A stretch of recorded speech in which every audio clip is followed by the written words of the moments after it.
If you've ever heard the phrase, the Holy Spirit, and you want to know what it means, where do you start? Well, you have to start on page 1 of the Bible, where the uncreated world is depicted as this dark, chaotic place. But then above the chaos, God's Spirit is there, hovering, ready to bring about life and order and beauty. Okay, but what is God's Spirit? Yeah, so the Spirit is the way the biblical authors talk about God's personal presence.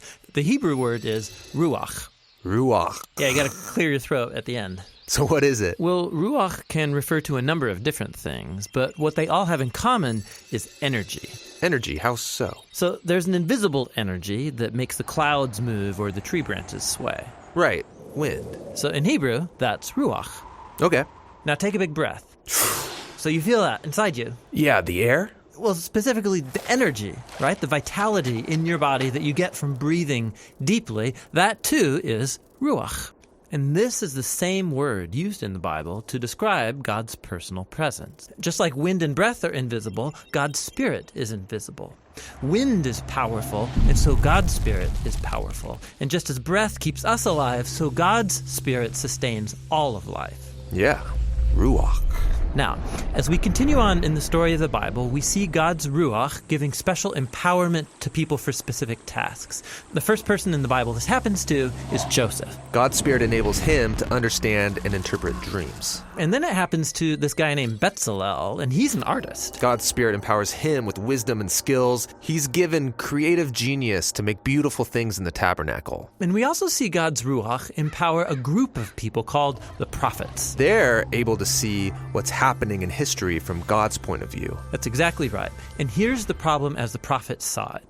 While God's Ruach had created a really good world, humans have given in to evil. They've unleashed chaos into it through their injustice. A new type of disorder. Yes, and the prophet said the Spirit would come, just like in Genesis 1, but now to transform the human heart, to empower people to truly love God and others. How will this new act of God's Spirit happen? Well, centuries pass, and we are introduced to Jesus. And at the beginning of his mission, there's this beautiful scene where Jesus is being baptized in the waters of the Jordan River.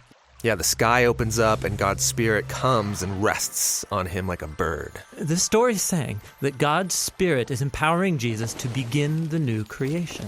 And we see this happening when he heals people or forgives their sins. He's creating life where there once was death.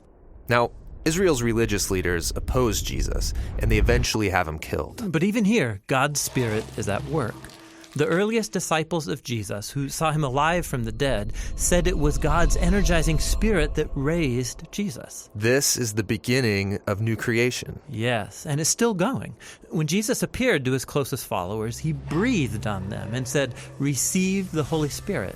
And soon after that, the Spirit powerfully comes on all of his disciples. So that they can become a part of this new creation and share the good news and learn how to live by the energy and influence of God's Spirit.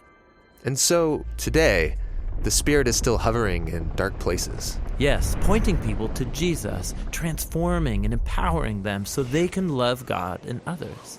And the Christian hope is that the Spirit is going to finish the job. The story of the Bible ends with a vision of a new humanity, living in a new world that's permeated with God's love and life-giving Spirit.